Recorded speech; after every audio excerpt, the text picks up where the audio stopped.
Today I'm reviewing the Athl-On Rangecraft Chronograph. Okay, so here's the unit in its case. It's a real nice nylon case. It's very sturdy. It doesn't feel super plasticky. And then when you open it up, you get space for the manuals and a charging cord. Pull out. I think it's got a warranty card, and I'm not even sure what the Allen wrench is at this minute, what that's for. Because it emits radar waves, it tells you it's compliant with whatever radio emission it does, and the warranty card, and then the manual.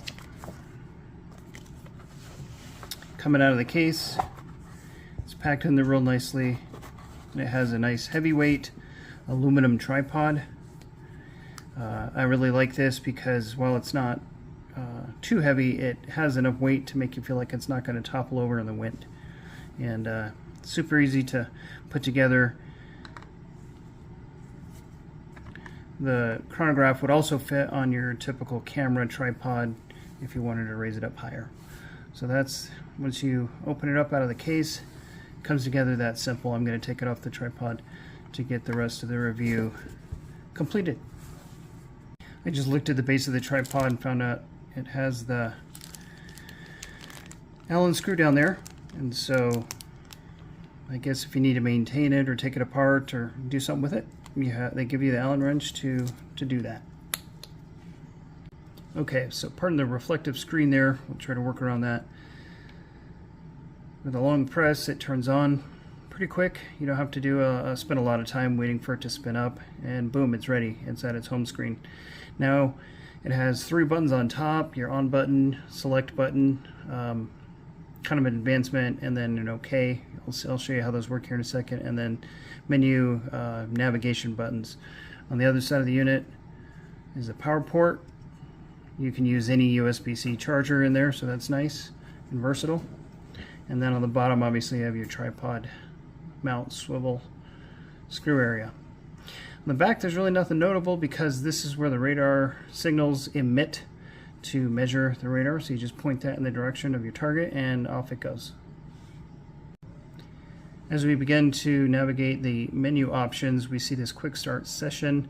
I'm not really sure what occasion that would be useful for, unless you just don't want any power factor, you just want to know simple speeds. But if you do use that, then you won't get any ballistics weight, kind of a mid-flight info for your round, as though you would if you were measuring based on weight. So these 4 options are all you have on the home screen. If you go into settings, you can change the color between white, black, or other colors. Right now it's easier to see white on the camera, so we'll leave it there. Obviously you can change the brightness. If you were in the dimmer times, you could turn that down so it's not you don't consume as much battery power. How long your backlight stays lit, your speed and weight units of measurement, and your languages. You can connect this to the app on your phone via Bluetooth, so you can turn that on and off, and then change the date and time and look at its software version history. So if you hit this button, then it takes you backwards out of any menu you're in. So we'll go back to that. If you want to review your previous sessions, obviously again you just navigate down with that button, and it'll catalog your sessions by the date you shot them and the time. And in this case I only had 1 round in this shot sequence, but it'll give you the summary and then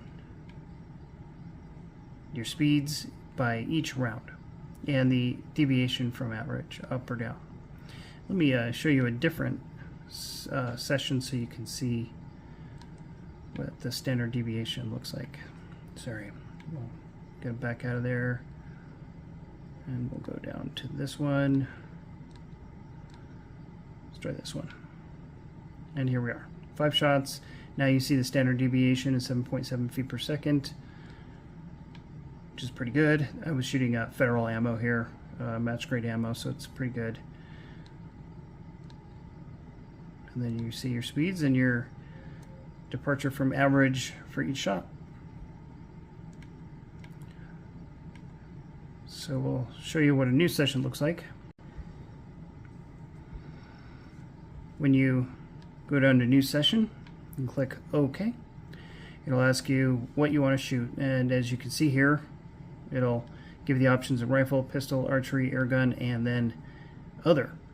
Assuming that's just anything that doesn't fit in the previous categories. And again, well, we haven't talked about the feet per second ranges, but this might even be hand thrown, the 60 to 500, pistols, you know, in the middle, 500 to 1800, and then rifles again. But it doesn't, you're not confined to whatever those are, but you do have to know kind of roughly what your speeds are going to be, or at least have a guess as you start going. But in this case, I use it for rifle mostly. And if you're doing subsonic stuff, you can get down in here. But otherwise, most rifles are going to be above 2,000, and that measures all the way up to 5,000, which, what a rocket that would be. So as soon as you click OK, it asks the weight of your bullet, and you can just drive that up and down by your menu buttons. This advances each field, and then when you get that done, hit OK, and you're in your session. So I'm going to superimpose some live video of the Athl-On being used right here. But while that's going in the background, you can see at all times it's showing you what the feet per second of your last round was, your ongoing average, your minimum of each session, your max of each session, and what shot you're on. You know, obviously that gives you an ongoing battery power indicator, and as you can see in that upper left hand corner, the speeds are so easy to read, and it's very, very fast in reading. I saw complaints about the Garmin because it takes a lot longer to read the rounds, and you can even miss one if you're going too quick, miss a reading because it just takes so long to register the shot and calculate it, whereas this one's almost instantaneous unless you're going super rapid fire or very quick. It's going to catch every shot you make and give you a reading on it.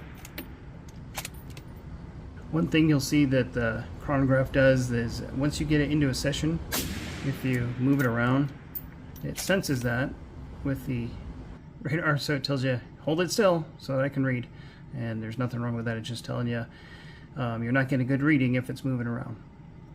So overall, I am real satisfied with this unit. I feel like it, one, is very cost effective compared to the Garmin. I'll turn it off here.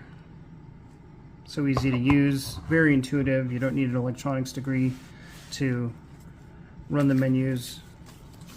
Comes very well packed.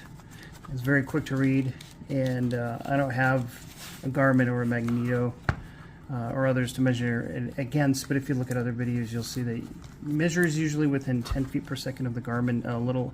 Usually seems to measure on the faster, but we'd have to have some kind of more absolute standard to know if it's reading above or below accurate, but it's pretty close, and so far it's been very reliable to me in reviewing my rifle speeds, my rifle projectile speeds. So I've really enjoyed it. I like this. I didn't get paid to review this. I bought it with my own money.